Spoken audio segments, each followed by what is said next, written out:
Before we begin, let us all stand for our prayer. Let us bow and close our eyes. In Jesus we pray. Amen. Good morning, children! How are you today? Wow, it is good to hear that everyone is doing fine right now. Have you eaten your breakfast? Great! So dahil dyan, let's clap and sing a greeting chant together. Alam niyo ba yung kanta na, if you're happy and you know it, clap your hands? Alright! So, iibahin lang natin yung lyrics into, if you're happy and you know it, walk around. Okay, 1, 2, 3, go! If you're happy and you know it, walk around. If you're happy and you know it, walk around. If you're happy and you know it, and your face will surely show it. If you're happy and you know, walk around. Very good. So you now take your seat. This time, I will check your attendance. So, when I call your name, you will say present with a big smile. Very good. No one is absent today. Let's give a very good clap for everyone. 1, 2, 3, go. 1, 2, 3. 1, 2, 3. Very good, very good, very good. Okay. So who can remember our classroom rules? Yes, our classroom rules are listen carefully. So makinig ng mabuti at maigi kay teacher habang nagsasalita dito sa harapan. So, hindi ka magsasalita sa seatmate mo if the teacher is talking here in front. So, sit properly. Okay, let's sit properly, everyone. Very good. So, respect each other. So, you have to respect each other. No pushing. Hindi kayo magtutulakan if si teacher nagbibigay ng activity. Okay? So, do your best and have fun. Lastly, do your best and have fun. The most important is you will be having fun today for our lesson. And I will show you some pictures and you're going to guess and imitate the pictures that I will show to you. Ibig sabihin, huhulaan at gagawin nyo kung ano yung nasa picture. Okay?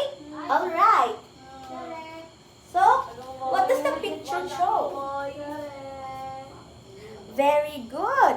The child is happy and they are playing patentero. So, another one. This one. What kind of animal is this? A frog. What the frog did? The frog is jumping. And this one. What does the child do?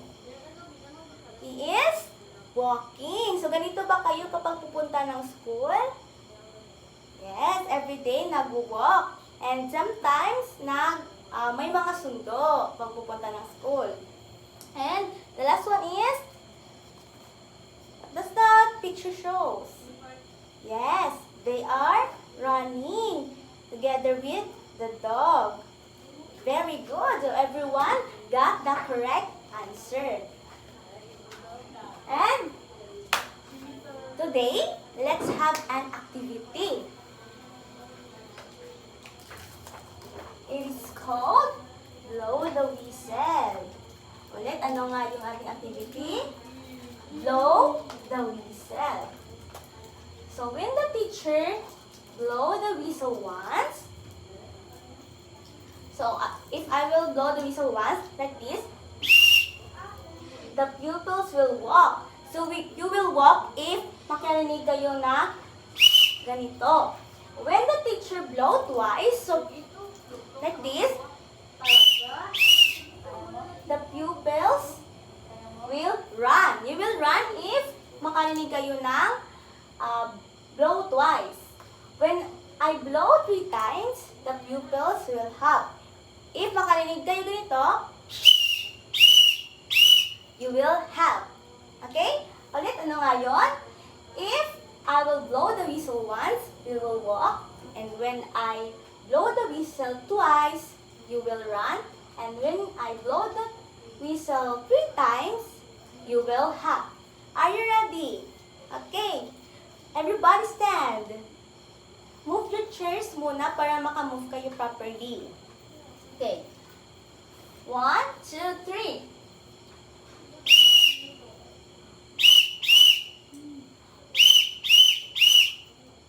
Very good. So everyone is having fun ba? Alright. So next is you have to learn kung ano nga ba yung pinagawa ko sa inyo earlier. So did you know that the walking, the hopping, the jumping, and running are basic locomotor movements. Ano nga yun? Basic locomotor movements. So the basic locomotor movements, they help us move from one place to another. We use them in games, sports, and our daily life. So sino dito nakikipaglaro sa friends or sa classmates ng habol-habulan? Oh, lahat kayo, di ba? Isa yan sa basic locomotor movements. You are doing basic locomotor movements if you are playing habol-habulan. How about patintero? Very good. They are sometimes hopping or running or jumping. So, the basic locomotor movements first is walking. But first, let's read our learning objectives. So at the end of the lesson, the student should be able to A. Identify basic locomotor movements, walking, running, hopping, and jumping. B. Value the significance of movement, coordination, while participating in physical activities. C. Demonstrate basic locomotor movements correctly with coordination and control. So, ano nga ulit yung ating lesson? It's all about basic locomotor movements. So, basic locomotor movements are first, walking. Walking is a basic skill where one foot is always on the ground. So, sa araw-araw natin na ginagawa is, lagi naman tayo naglalakad. Pagpupunta ng school, or magpasyal sa ating kaibigan, sa ating kapitbahay. So, nag-walk tayo. So, second is running. So, kailan pa kayo tumatakbo? Kapag inutusan kayo ng nanay nyo na bibili ng toyo tapos nagluluto siya.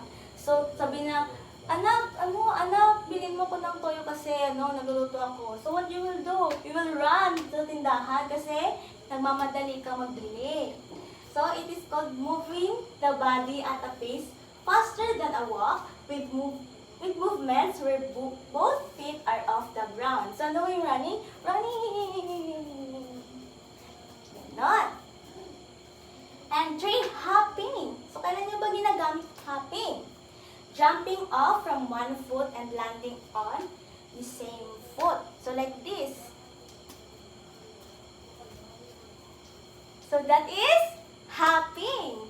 So, when you play patentero or magja-jump kayo sa yung muddy na soil, so you will be hop, di ba?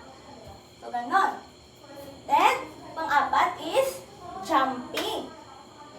Pushing off from one of both feet and landing on one or both feet. So, if maglaro kayo sa playground or sa playhouse, di ba? You will be jumping. Lahat ba kayo nag-jump dito? Nag-play ng sa playhouse. Okay, very good. This time, you will playing a movement relay game. So, are you ready? Very good. So, our movement relay game is, I will be I will be creating two groups. So this row will be the group 1 and this row will be the group 2. So what are you going to do is to line up. Mag-create kayo ng line. Isa-isa. So create kayo ng lines. So move your chairs muna para makamove kayo ng maayos. Okay. So alin na kayo sa likod. And I will put the cones, every group. Tatatlo kayo. So this one.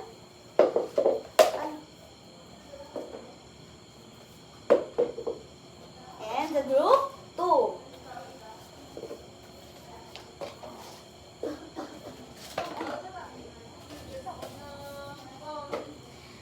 So, first, hands forward muna para may mga space kayo. Hands forward, sideward, upward. Okay, very good. This time, the first one na mag-play is he will be going to walk. Yan, walk. And babalik siya para kunin yung kasama niya. And after that, mag-run na naman sila. Run. And the third one, last one is, you will be hopping. Ano nga yung hopping? Ganito. 1. Okay, naintindihan? Very good. So, are you ready? Okay, let's begin the game.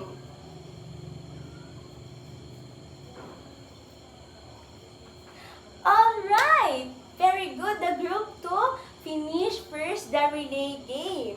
And the second one is the group 1. So let's give them a nice clap. 1, 2, 3, go. 1, 2, 3. 1, 2, 3. What a nice. And let's give ang galing-galing clap for the group 1. 1, 2, 3, go. 1, 2, 3. 1, 2, 3. Ang galing-galing. Yay! Let's give a hand for everyone. So, you may now go back to your chairs. Arrange yung muna chairs niya and you may go back.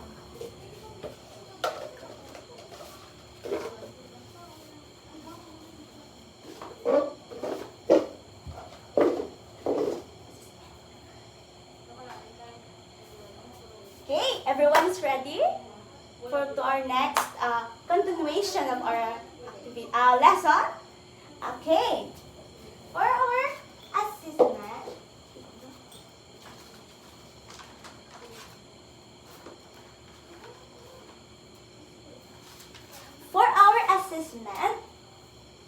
please kindly get your notebook, write your name, and you will guess what locomotor movements the pictures that I will show to you. Huhulaan nyo, or isusulat nyo sa notebook nyo kung ano yung locomotor movements na ipapakita ko sa inyo. Intindihan? Alright. So, are you ready? Are you done? Okay. So what is this? What does the picture show? Okay, are you done? Number 2.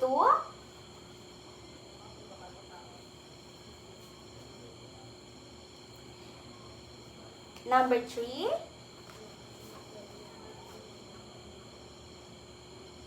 Number 4. The last one. Okay, are you done? Let's check your answers.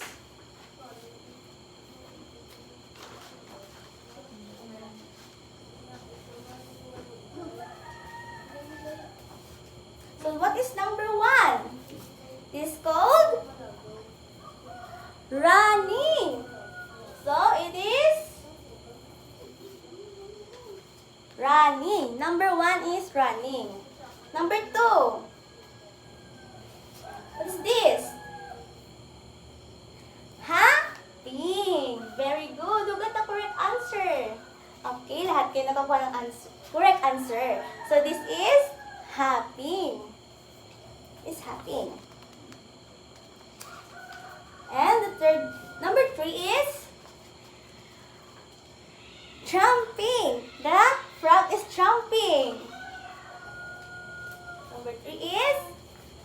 jumping. So the last one is it's called walking. Very good. The child is walking. So who got the perfect score? Wow, very good. Maraming nakakuha ng perfect score. Lahat na nakakuha ng 4 to 5, let's give them a very good clap. 1, 2, 3, go. 1, 2, 3, 1, 2, 3. Very good, very good, very good. And those who got the 3 to 1 scores, let's give them ang galing-galing clap. 1, 2, 3, go. 1, 2, 3, 1, 2, 3. Ang galing-galing. Very good. This time, I will show you our assignment. Look. So our assignment is print a picture. Print a picture of yourself together with your family doing one locomotor movement, which is the walking, running, hopping, or jumping. Submit it tomorrow. So, magpe-print kayo ng picture together with your family na nagduduwing ng locomotor movements. So, it's either walking, running, hopping, or jumping. Lahat na ba ay nasasayahan? Are you having fun today? Very good. Let's give the round of applause. Okay, so, please all stand. Goodbye, children. God bless and thank you.